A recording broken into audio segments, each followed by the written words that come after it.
Fishtank Season 2.5 by Sam Hyde has wrapped as of the other day. Here's some brief thoughts on what I thought of 2.5 and how it compared to Seasons 1 and 2, and where I hope to see Fishtank go with Season 3.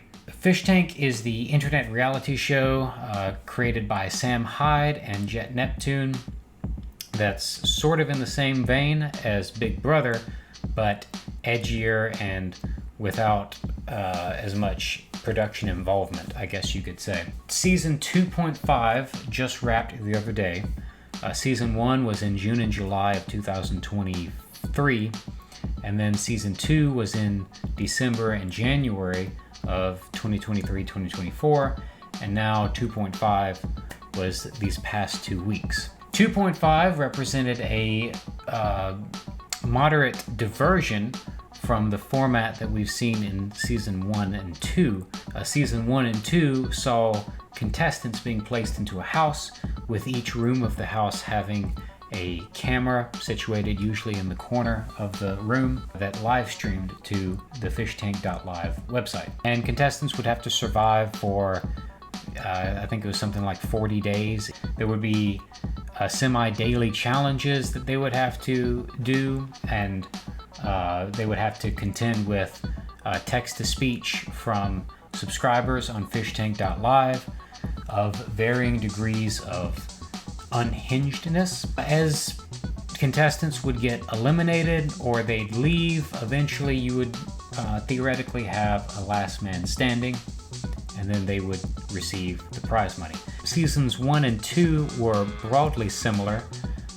There were obviously differences in theme, differences in challenges, differences in celebrity guests. Freeloaders is what they called them, like Airsoft Fatty being in both seasons, but ones like Turkey Tom only in the first season. But Season 2.5 saw somewhat of a change from that format. Season 2.5, they went outside and had an outside open world map. Each contestant played a character in like a fantasy realm. The whole setup was basically like a LARP convention. There were quests and there was an overall story that they had to develop. Also, this was on a shorter time frame. Instead of the 40-something days of the previous seasons, this was only 2 weeks long. This season had combat and potions and NPCs that were in the village. It had side quests. It overall was a moderately different setup than the previous seasons. Also, the cameras were different. You can't have cameras in each room when you're outside. So there was a camera on the main village. There was a camera at the overnight camp base that the contestants slept at. But the rest of the cameras were all body cameras, with the exception of one, which was a director's camera, which a cameraman basically followed what the big events or the major conflict of each day was. We still retained the TTS, the text-to-speech, still retained the fish toy element from previous seasons, which is where people could, or audience members, could purchase different experiences or items that would punish the fish, the contestants. Season 2.5, I really liked the new elements that they added. Specifically, I thought the director's camera was a great touch, and I hope it's continued.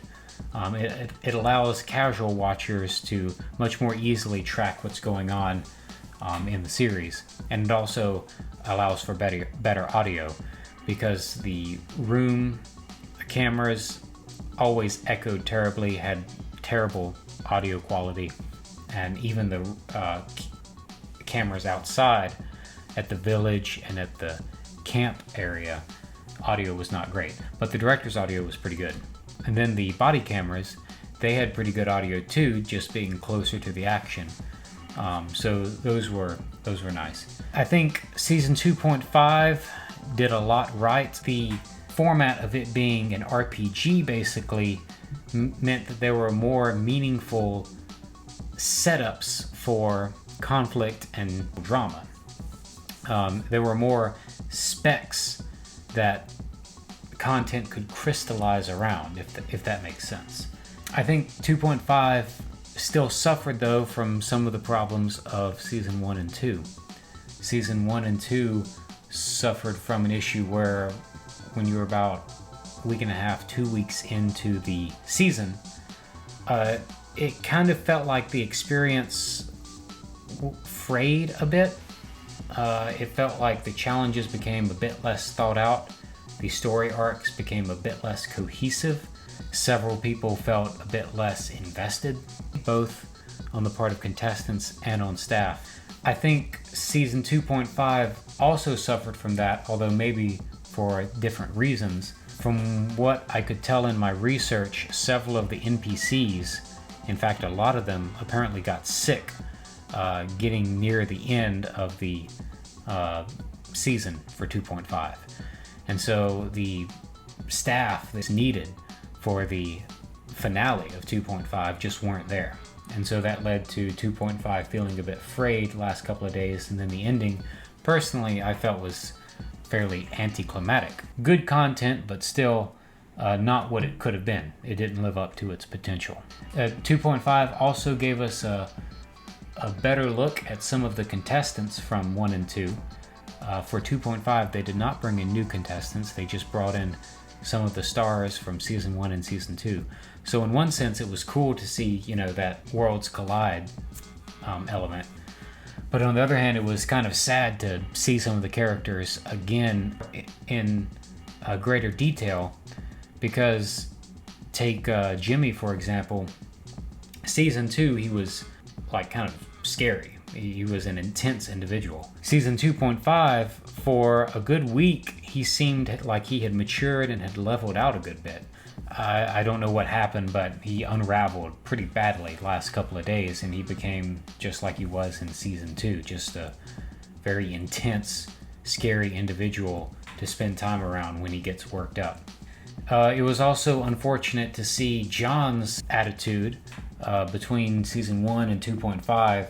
I guess he had decided to be as much like Andrew Tate as he could, because in season 2.5 he was pretty belligerent and was just trying to bulldog his way through conversations and pushing everyone around.